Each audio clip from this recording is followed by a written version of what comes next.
Yang mikirnya kan katanya Gibran rajin tahajud, Gibran rajin Jumatan ya kan dan lain sebagainya macamnya. Kalau orang Muslim ya, yang di otaknya itu cuma ada wajib, sunnah, mubah, makruh, haram, tujuannya ridhonya Allah, kenapa harus takut kehilangan jabatan? Ya kecil, baru jabatan doang ketakutan ya elah. Apakah jabatan yang akan didapat oleh Gibran ini akan gunanya melindungi Bapak? Makin banyak anak umat Islam yang subscribe media-media Islam daripada kita subscribe media-media maksiat. Ya, bismillahirrahmanirrahim. Assalamualaikum warahmatullahi wabarakatuh. Jumpa lagi Al-Fakir Abi Faisal, Jumat Barokah 11 Oktober 2024. Bagaimana keadaan saudara dan keluarganya? Semoga semuanya sehat, walafiat, mulia, barokah. Amin. Allahumma amin. Amin ya rabbal alamin. Masih panjang umur perubahan. Panjang umur perubahan, panjang umur perjuangan. Gak mau berubah, gak mau berjuang. Apa kabar otak? Otak mana otak? So keras. So keras. Kesang mau ngapain coba? Diduga mengancam Gerindra, Prabowo. Kan Prabowo udah jelas banget tuh. Dia itu bilang emangnya salahnya di mana kalau dinasti Jokowi kan? Prabowo aja udah bela-belain buat dinasti Jokowi ya kan? Masa Kesang masih nggak percaya juga kalau nanti Gibran nanti dicongkel, Gibran di ini, aduh ngeri. Jelas banget itu. Apa salahnya kalau dinasti Jokowi ingin berbakti untuk rakyat? Prabowo sendiri udah negaskan itu kan, bela dinasti Jokowi kan, dinasti ya. Jadi sang pisang ini mendingan ngurusin gimana caranya ya kan, supaya Indonesia ini maju ya kan, hukumnya adil ya kan, rakyatnya maju, bukan dirinya sendiri yang maju dan keluarganya gitu kan. Hah. Sang pisang pasang badan, iya pasang badan. PSI pasang badan, mau ngapain? Kalau ada yang mau cubit Prabowo, sinyal Kesang minta Ketua Umum Gerindra tidak copot Gibran dari Wapres. Emangnya kalau dicopot emangnya kenapa gitu? Jabatan itu bukan tujuan. Kalau orang yang mikirnya kan katanya Gibran rajin tahajud, Gibran rajin Jumatan ya kan dan lain sebagainya macamnya. Kalau orang Muslim ya, yang di otaknya itu cuma ada wajib, sunnah, mubah, makruh, haram, tujuannya ridhonya Allah, kenapa harus takut kehilangan jabatan? Ya kecil, baru jabatan doang ketakutan ya elah. Apakah jabatan yang akan didapat oleh Gibran ini akan gunanya melindungi bapaknya? Ya kita nggak tahu juga, ya nggak tahu. Kok tanya saya, sono tanya sama sang pisangnya ya kan. Pasang badan, ada yang cubit Prabowo, sinyal Kesang minta Ketua Umum Gerindra tidak copot Gibran dari Wapres. Ya Ketua Umum PSI yang partai ecek-ecek ya kan, partai nggak ada apa sih, nggak ada value sama sekali ya kan, memberikan sinyal kepada Presiden Prabowo untuk melindungi kakaknya Gibran dari upaya memberhentikan Putra Sulung Jokowi dari Wapres dengan mengatakan PSI akan pasang badan jika ada yang mencubit mantan Danjen Kopassus itu. Gaya-gayaan, pasang badan bela Prabowo, banyak gaya. Pasang badan bela Islam, pasang badan bela habaib tuh. Nasabnya dipertanyakan ya kan oleh orang-orang nggak jelas ya kan, latar belakangnya. Ada yang bajingan ya kan, ada yang dukun, ada yang tukang silat ya kan, tukang silat tiba-tiba jadi ustadz. Udah gitu bahas Habib ya kan. Ada juga dukun, ada juga macam-macam dah tuh ya kan. Ada juga guru-guruan ya kan, guru-guruan bahas nasab habaib. Itu tuh pasang badan bela habaib tuh baru keren. Pasang badan bela Prabowo, bela Gibran, Mbak. Preketek lah. Pret. Kesang memberikan sinyal kepada Prabowo untuk melindungi kakaknya Gibran dari upaya memberhentikan kakaknya ini. Dikatakan pengamat politik Muhammad Huda dalam pernyataan kepada redaksi Suara Nasional, Kesang sudah khawatir kasus pupu papa ini bisa menjungkalkan kakaknya dari kursi Wapres.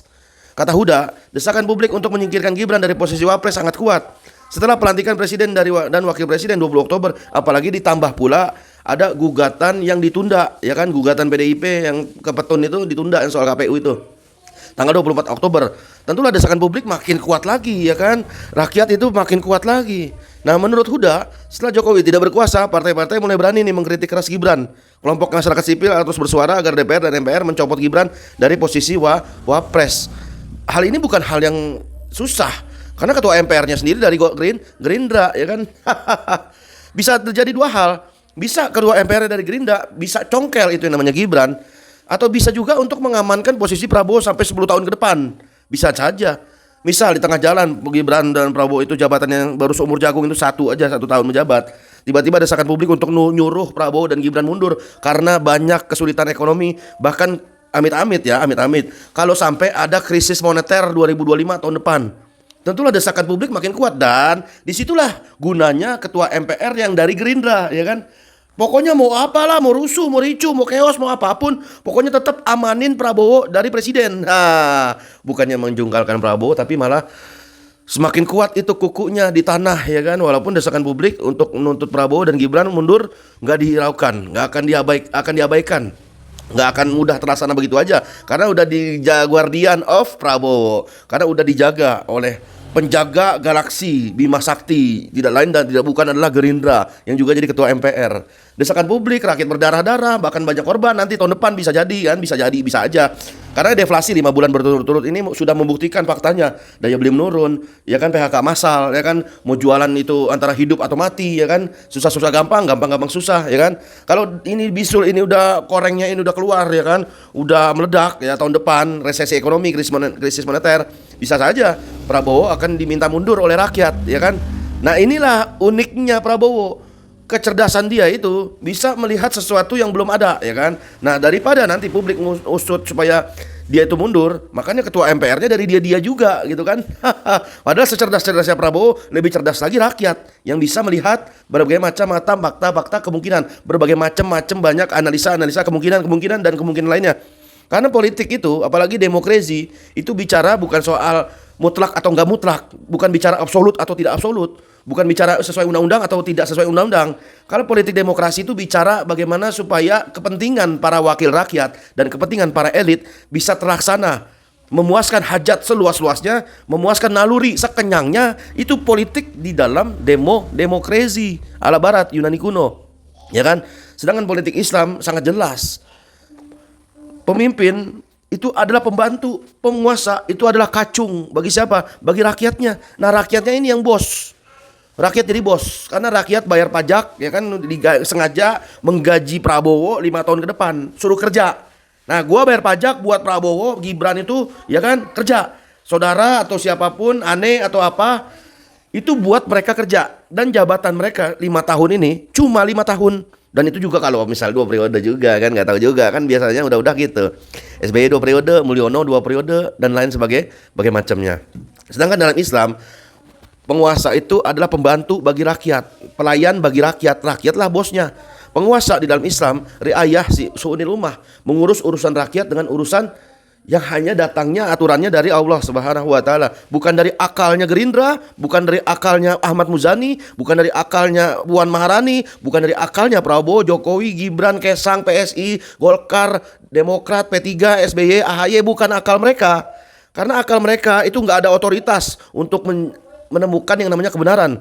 Otoritas untuk menentukan kebenaran, halal, haram, terpuji, tercela, hanyalah syariat Islam, hanyalah milik Allah Subhanahu wa taala, sangat jelas. Dan manusia hanya melakukannya dan melaksanakannya saja, ya kan? Aturannya sudah ada, konsepnya udah, tinggal torikohnya. Torikohnya bagaimana umat Islam ini yang kuntum khairul ummah ini menjadi umat yang terbaik. Kalau udah umatnya terbaik, pemimpinnya terbaik, Indonesia emas 2045 bukan sekedar omon-omon kalau syariat Islam bisa ditegakkan secara kafah dalam naungan khilafah. Allahu Akbar, Allahu Akbar. Izin pamit. Wassalamualaikum warahmatullahi wabarakatuh.